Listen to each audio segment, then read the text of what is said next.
салом бинандагон, видеогузориши деҳқонии мо манзури шумо мегардад ва дар ин навор ман дар бораи яке аз меваҳои полизӣ яъне тарбуз суҳбат кардани ҳастам.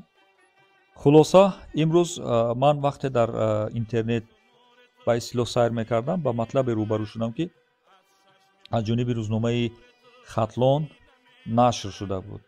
дар ин матлаб рӯзномаи хатлон аз рафти форуми байналмилалии содиротии бохтарфу 2022 гузориш медод ки дар вилояти хатлон баргузор шуда будааст.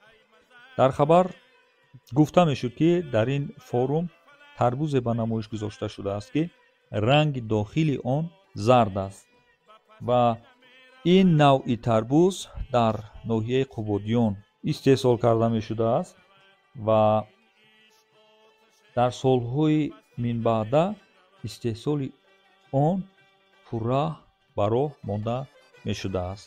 воқеан ман аз ин навъи тарбуз ки ба кулли аз тарбузи маъмулии мо фарқ мекунад, яъне дохили тарбузи маъмулии мо агар сурх бошад, дохили ин навъи тарбуз зард аст. шумо дар ин навор мебинед. воқеан ин матлаб маро ба андешидан водор кард ва ман барои ҷустуҷӯ кардани ин навъи тарбуз бозам ба интернет рӯ овардам. боми ҷустуҷӯ кардан дар интернет ман ба яке аз сомонаҳои тухмифурӯшӣ рӯбарӯ шудам.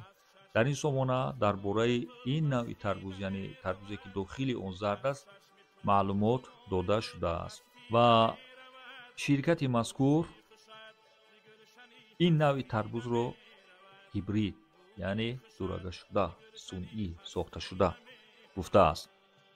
вақте агар ин навъи тарбуз сунъӣ бошад ва гибрид бошад, эҳтиёҷ ба тавсия додани он дигар намемонад, чунки мева ва сабзавоте ки гибрид ҳастанд умри кӯтоҳ дошта аз онҳо насл гирифта намешавад ва ман ҳайрон ҳастам ки чаро ин навъи тарбуз тавсия дода мешудааст ба ҷои тарбузҳои маъмулии мо. ва дигар шумо тасаввур кунед ки ба ҷои тарбузи маъмулие ки дохили он сурх аст, мо тарбузе истеъмол мекунед, истифода мебаред ки дохили он зард аст, мисли каду, мисли харбуза. ба ҳар ҳол вақте гибрид бошад, вақте тавсия дода мешавад, дигар навъҳои маҳаллии меваву сабзавот аз байн мераванд ва мо вобастаи ширкатҳои хориҷӣ мешавем ва аз онҳо тухмӣ мехарем бо нархи гарон. ин буд видеогузориши деҳқонии мо.